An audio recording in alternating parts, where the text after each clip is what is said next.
नमस्कार, मैं Devendra Sharma performance tutor में आपका स्वागत करता हूं। इस वीडियो लेक्चर में हम red and yellow soils, laterite, arid and forest soil, इन सब सॉइल के बारे में पढ़ने वाले हैं। ठीक है, हमने हमारे लास्ट जो वीडियो लेक्चर था उसमें हमने एल्यूवियल सॉइल को, ब्लैक सॉइल को जो है कवर कर चुके हैं। क्लासिफिकेशन ऑफ सॉइल जो हम देख रहे थे उसमें हमने एल्यूवियल सॉइल और जो ब्लैक सॉइल थी वो हमने कवर कर लिए। हम देखेंगे red soil, yellow soil, laterite, arid and forest soil, ये हम पढ़ने वाले हैं।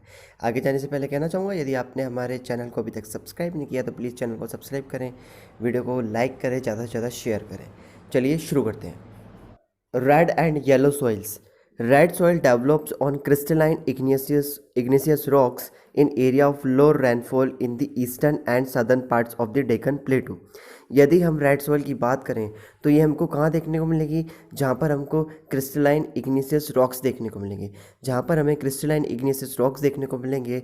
इग्निशियस रॉक्स मतलब वह रॉक्स जो कि मोल्टन लावा होता है, जो मोल्टन मटेरियल होता है आपका, लावा हुआ, मैग्मा हुआ, ठीक है, उसके कूलिंग या फिर उसके सोलिडिफिकेशन के बाद जो बनती है उसे हम बोलते हैं इग्निशियस रॉक्स। ठीक है, उसे हम क्या कहते हैं? इग्निशियस रॉक्स कहते हैं।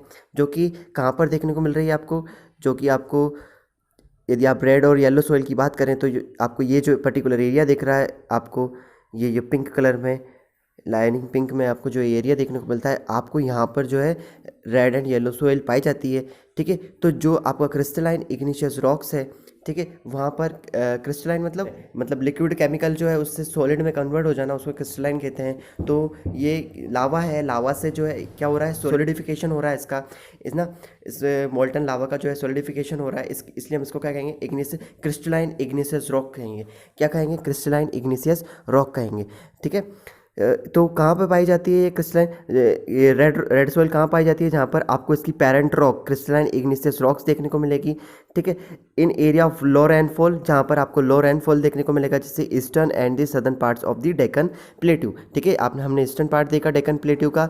ये जो डेक्कन प्लेट्यू है, इसका ईस्टर्न पार्ट, ठीक है, ये ईस्टर्न पार्ट देखने को मिल रहा है। एंड द सदर्न पार्ट, ठीक है, यहाँ पर आपको देखने को मिलती है red and yellow soil. Yellow and red soil are also found in parts of Odisha, Chhattisgarh, southern parts of the middle Ganga plains and along the piedmont zone of the western Ghat. यदि आप देखें तो आपको कहाँ कहाँ देखने को मिल रही है? उड़ीसा में देखने को मिलेगी, छत्तीसगढ़ में देखने को मिलेगी, southern parts of the middle Ganga plain पे देखने को मिलेगी। ठीक है, southern parts of the middle Ganga plains पे देखने को मिलेगी। ये जो देखने को मिल रहा है ये मिडल गंगा प्लेन्स। ठीक है, और यदि आप देखें तो जो वेस्टर्न घाट के पेडमंट्स, ठीक है, जो वेस्टर्न पेडमंट्स हमने समझा था, आपको वेस्टर्न घाट देखने को मिलेंगे, मतलब यहाँ पे आपको माउंटेन्स देखने को मिलेंगे। तो माउंटेन्स का जो फुट होता है उसे हम कहते हैं पेडमंट्स, तो आपको यहाँ पर भी देखने को मिलेगी। ये पूरी बिल्कुल सीधी आ रही है, यहाँ पर आपको वेस्टर्न घाट देखने को मिलेंगे इस एरिया में। तो वहाँ पे भी आपको उनके फुट हिल्स पे, जो जिसे हम पेडमंट कहते हैं, आपको वहाँ पर भी जो है रेड सॉइल देखने को मिलेगी। ठीक है, this soils develop reddish colour due to the diffusion of iron in crystalline and metamorphic rocks. ठीक है, यदि क्या कहें तो जो क्रिस्टलाइन रॉक होती हैं और जो मेटामॉर्फिक रॉक होती हैं, ठीक है, उनके उनके अंदर जब आयरन मिल जाता है, ठीक है, डिफ्यूज़ हो जाता है, जब आयरन जो है डिफ्यूज़ हो जाता है, ठीक है, आपको पता है कि हमारे जो अर्थ है उसके अंदर आपको आयरन भी देखने को मिलेगा। तो जो डिफ्यूज़न ऑफ आयरन होता है आपके क्रिस्टलाइन एंड मेटामॉर्फिक रॉक्स के अंदर, उसके कारण क्या है, ये जो सॉइल है वो उसका रेड कलर पाती है। It looks yellow when it occurs in a hydrated form. ठीक है, जब इसके अंदर आपको पानी देखने को मिलेगा, जब इस रेड सॉइल के अंदर आपको पानी देखने को मिलेगा, पानी जब मिल जाता है तो ये क्या हो जाती है? येलोइश हो जाती है। ये क्या? इसका येलो कलर हो जाता है। ठीक है, समझ में आया? हमने क्या पढ़ा? रेड एंड येलो सॉइल को अभी समझा। लेटराइट सॉइल की बात करें तो laterite has been derived from the Latin word later which means brick, जिसका मतलब क्या है? Brick. The laterite soil develops in area with high temperature and heavy rainfall. ठीक है, यदि हम लेटराइट सॉइल की बात करें तो आपको ये कहाँ देखने को मिलेगी?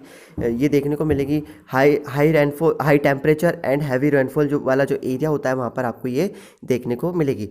This is the result of intense leaching due to heavy rain. हमने देखा कि ये वहाँ मिलेगी जहाँ पर आपको हैवी रेनफॉल देखने को मिलती है। इसके कारण क्या होती है? इसमें इंटेंस लीचिंग होती है। ठीक है, इंटेंस लीचिंग मतलब कि इस सॉइल के अंदर जितने भी केमिकल्स हैं उनका अब जो है पानी पड़ रहा है उस सॉइल के ऊपर, ज़्यादा अधिक पानी है, तो उसके कारण क्या होता है? इसके जो केमिकल्स हैं वो पूरी तरीके से बाहर आ जाते हैं। ठीक है, तो इसके अंदर जो केमिकल्स बाहर आ जाते हैं इसलिए इसकी फर्टिलिटी कहीं ना कहीं फर्टिलिटी पे जो इफेक्ट पड़ता है।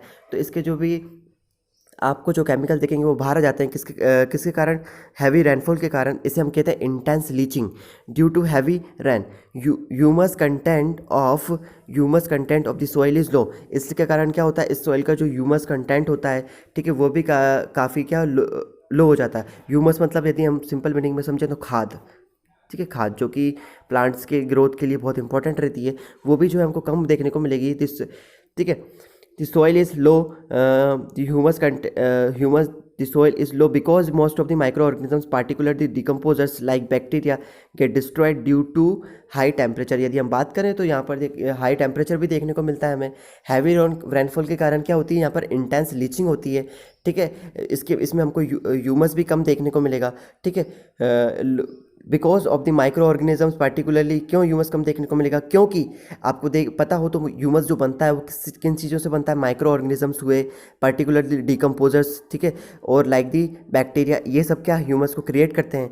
पर हाई टेम्परेचर के कारण इनकी ये जो डिस्ट्रॉय हो जाते हैं, इसके कारण जो है आपको ह्यूमस भी नहीं देखने को मिलता लैटराइट सॉइल के अंदर। Laterite soils are suitable for cultivation with adequate dose of manure and fertilisers. तो अब इसके अंदर ह्यूमस नहीं रहता, तो इसके कारण यदि आपको सुटेबल बनाना है इसे कल्टीवेशन के लिए, तो इसमें आपको एडिक्वेट मात्रा में जो है आपको मैन्योर और फर्टिलाइजर्स का यूज़ करना पड़ेगा। This soils are mainly found in Karnataka, Kerala, Tamil Nadu, Madhya Pradesh and the hilly areas of Orissa and Assam, ठीक है। यदि आप बात करें इस सॉइल की, यदि आप इस सॉइल की बात करें तो आपको कहाँ देखने को मिल रही है? हिली एरियाज ऑफ कर्नाटका, यहाँ पर देखने को मिल जाएगी आपको, ठीक है। केरला की बात करें तो आपको यहाँ देखने को मिल जाएगी। तमिलनाडु की बात करें तो आपको यहाँ देखने को मिल जाएगी, तमिलनाडु में देखने को मिल जाएगी। मध्य प्रदेश में आपको देखने को मिलेगी, ठीक है। यहाँ पर मध्य प्रदेश में भी आपको ये देखने को मिल रही है, ठीक है। ये जो लैटराइट सॉइल है आपको ये देखिए छोटे छोटे यहाँ पे भी आपको देखने को मिल जाएगी, केरला, तमिलनाडु, ठीक है। तो यहाँ पर आपको ये जो सॉइल देखने को नज़र आ रही है लैटराइट सॉइल, ठीक है। And after adopting appropriate soil conservation techniques, particularly in the hilly areas of Karnataka, Kerala and Tamil Nadu, this soil is very useful for growing tea and coffee। यदि हम बात करें तो यदि हम इसमें appropriate तरीके से यदि हम इस soil का conservation करते हैं, ठीक है, यदि adopt करते हैं हम appropriate का soil conservation की techniques को, तो क्या होगा, ये जो hilly areas हुए जैसे कि कर्नाटका में देखने को मिलेगा, Kerala, Tamil Nadu, this soil is very useful for growing T and coffee. तो आप यहाँ पर टी और कॉफ़ी को अच्छी तरीके से उगा सकते हैं। Laterite soil in Tamil Nadu, Andhra Pradesh and Kerala are more suitable for crop like cashew nuts. यदि आप बात करें तो जो रेड लैटराइट सॉइल है वो तमिलनाडु, आंध्र प्रदेश और केरला में जो है वो बहुत ही सुटेबल है आपको, यदि कैश्यू नट है वो आपको उगाने हैं, काजू वगैरह, ठीक है। यदि आप अच्छे उगाना चाहते हैं तो आपको ये बहुत ही सुटेबल है फॉर कैश्यू नट्स, ठीक है। एराइड सॉइल, यदि हम बात करें एराइड सॉइल की, तो arid soil range from red to brown in colour. यदि हम देखें तो ये red to brown in colour में हमको देखने को मिलेगी। They are generally sandy in texture and saline in nature, ठीक है। यदि हम इसको छूते हैं छूते हैं तो आपको ये कैसी देखने को मिलेगी? सैंडी देखने को मिलेगी, रेतीली टाइप देखने को मिलेगी, ठीक है। किस टाइप की देखने को मिलेगी? रेतीली टाइप, और सैलाइन देखने को मिलेगी इसके नेचर में। आपको इसमें थोड़ी बहुत सैलाइन भी आपको इसमें देखने को मिलेगा। In some areas the salt content is very high and common salt is obtained by evaporating the water. यदि आप देखें तो आप में इसमें जो है सॉल्ट कंटेंट बहुत ही अधिक मात्रा में देखने को मिलेगा किसी एरिया में, और जो कॉमन सॉल्ट है, कॉमन सॉल्ट मतलब जो कि आप घर में यूज़ करते हैं, वो भी आपको इसमें देखने को मिलेगा जब वाटर जो है इवेपोरेट हो जाता है। Due to the dry climate, यदि हम ड्राई क्लाइमेट की बात करें, हाई टेम्परेचर की बात करें, इवेपोरेशन इज़ फास्टर देखने को मिलेगा आपको इसमें। Evaporation is faster and the soil lakhs humus and moisture. तो ये सोइल जो है पूरी तरीके से इसमें जो ह्यूमस और मॉइस्चर पूरी तरीके से आपको नहीं मिलेगा, ठीक है। यदि आप ड्राई क्लाइमेट, हाई टेम्परेचर और इवेपोरेशन के फास्टर इवेपोरेशन आपको इसमें देखने को मिलेगा। इसके कारण क्या है, इसमें लैक ऑफ ह्यूमस और मॉइस्चर बहुत कम मात्रा में देखने को मिलेगा। The lower horizon of the soil, ठीक है। यदि आप सोइल के नीचे की बात करें हॉरिजन में, ठीक है, the lower horizon of the soil are occupied by kankar because of the increase of calcium content downwards. आपको इसमें कंकर देखने को मिलेंगे इसके लोअर हॉरिजन में। The kankar layer formation in the bottom horizon restrict the infiltration of water. यदि ये जो कंकर देखने को मिल रहे हैं आपके इसके लोअर हॉरिजन में, तो ये जो है इन्फिल्ट्रेशन हमने पहले भी समझा था जो हमारे लेक्चर हुए थे। इन्फिल्ट्रेशन का मतलब होता है कि पानी जो है, आपको पता है कि जो है पानी जो है नीचे की तरफ जो है फिल्टर होते हुए जाता है, ठीक है। तो यदि पानी फिल्टर नहीं हो पाएगा, ठीक है, तो वो पानी कहीं ऊपर ही रह जाएगा। तो मतलब जो पानी का जो इन्फिल्ट्रेशन है प्रोसेस, जो इन्फिल्ट्रेशन की उसकी प्योर होने की जो प्रोसेस है, ठीक है, फिल्टर होने की जो प्रोसेस है, वो कहीं ना कहीं रेस्ट्रिक्ट हो जाती है कंकर की लेयर के कारण। In the bottom horizon restrict the infiltration of water after proper irrigation, this soil becomes cultivable as has been in the case of western Rajasthan. यदि हम वेस्टर्न राजस्थान की बात करें, ये वाला पर्टिकुलर एरिया हो गया आपका, ठीक है। यदि हम आपको एरिड सॉइल देखने को मिल रही है यहाँ पर, ठीक है। यदि हम वेस्टर्न राजस्थान की बात करें तो इसको आप कल्टिवेबल के मतलब बना सकते हो, आप इसमें फसल कर सकते हो, इसको कल्टिवेबल बना सकते हो यदि आप इसमें अच्छी तरीके से इरीगेशन करते हो, प्रॉपर इरीगेशन करते हो, ठीक है। समझ में आया, हमने एरिड सॉइल को पढ़ा। अब हम पढ़ते हैं फॉरेस्ट सॉइल को। फॉरेस्ट सॉइल को पढ़ते हैं। These soils are found in the hilly and the mountainous areas where sufficient rain forests are available। ये जो soil है आपको कहाँ पर देखने को मिलेगी? हिली एंड द माउंटेनियस एरिया में देखने को मिलेगी, जहाँ पर आपको सफिशिएंट मात्रा में जो है रेन फॉरेस्ट देखने को मिलते हैं। This soil texture varies. ये जो सॉइल का जो टेक्सचर है, मतलब जब आप छूते हैं सॉइल को तो आपको अलग अलग तरीके का जो टेक्सचर देखने को मिलेगा, ठीक है। अकॉर्डिंग टू दी टेक्सचर का मतलब होता है कि सॉइल टेक्सचर का मतलब होता है जब आप उसको, बट जितने भी आप जब छुएंगे उस सॉइल को, तो कभी आपको उसको रेतीली देखने को मिलेगी, कभी लॉम, तो अलग अलग टाइप से आपको फीलिंग आएगी उसको छूने के बाद, ठीक है। This soil texture varies according to the mountain environment where they found, ठीक है। अब ये वेरी करता है, ये आधारित है किस पर कि किस प्रकार का वहाँ पर आपको माउंटेन का इन्वायरमेंट, वातावरण देखने को मिलता है, वो किस पर्टिकुलर जगह पर वो हमें पाई जा रही है, उस पर ये इसका जो टेक्सचर है वो हमको वेरी करता हुआ नज़र आएगा।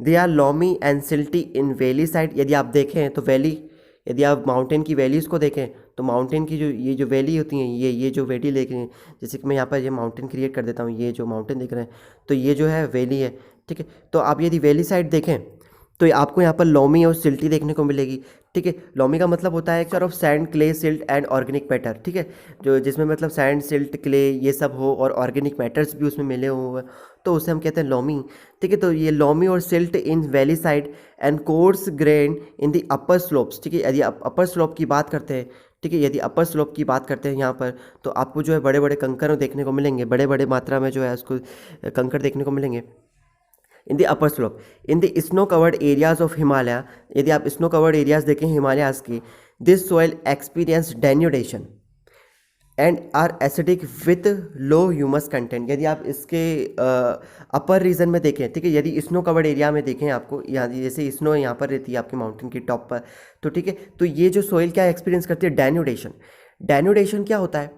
डेन्यूडेशन होता है कि आपने कभी देखा होगा जो चॉकलेट हिल्स हैं फिलीपींस की, फेरी चिमनीज हैं टर्की की, स्टोन फॉरेस्ट हैं चाइना के, आई ऑफ सहारा है मॉरिटेनिया के, तो यदि आपने इनको कभी देखा हो पिक्चर्स में, ठीक है, तो आपको देखना होगा कि ये ऐसी जगह है, वर्ल्ड की ऐसी जगह हैं जो कि इस तरीके से फॉर्म हुई हैं कटाव के कारण कि अलग ही रूप ले लिया है, मतलब इन चीज़ों ने अलग ही रूप ले लिया है, ठीक है। तो डेन्यूडेशन का मतलब होता है कटाव, ठीक है, कटाव हो या फिर वो हवा से हो या पानी से हो, कटाव। डेन्यूडेशन मतलब कटाव के बाद जो भी चीज़ फॉर्म हो जाती है उसे हम क्या कहते हैं? डेन्यूडेशन, ठीक है। तो आप देखें तो ये जो सोइल है वो कहीं ना कहीं कटाव महसूस करती है, मतलब कि इरोजन भी कह सकते हैं हम इसे, तो डेन्यूडेशन एक्सपीरियंस करती है, ठीक है।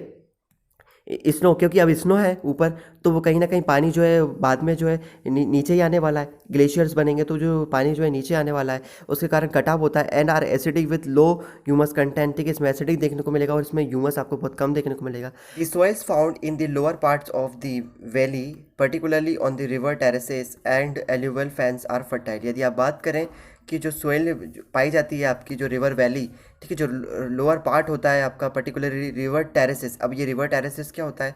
यदि आप देखें तो आपको इस प्रकार की वैली देखने को मिलेगी, ठीक है। जैसे ये यहाँ से जो है पर्टिकुलर रिवर फ्लो हो रही है, कुछ दिन बाद क्या होता है कि ये जो वैली है इस तरीके से टेरेस फॉर्म करती चली जाती है, इस तरीके से फॉर्म हो जाती है, ठीक है, ये टेरेस बना लेगी, इस तरीके से यहाँ पर जो है रिवर अपना कोर्स बढ़ाती चली जाती है, तो इस तरीके की आपको टेरेस जो है फॉर्म होती नज़र आएंगी, ठीक है, इस तरीके की टेरेस। तो यहाँ पर इस टेरेस पे आपको जो है सोइल बहुत फर्टाइल देखने को मिलेगी।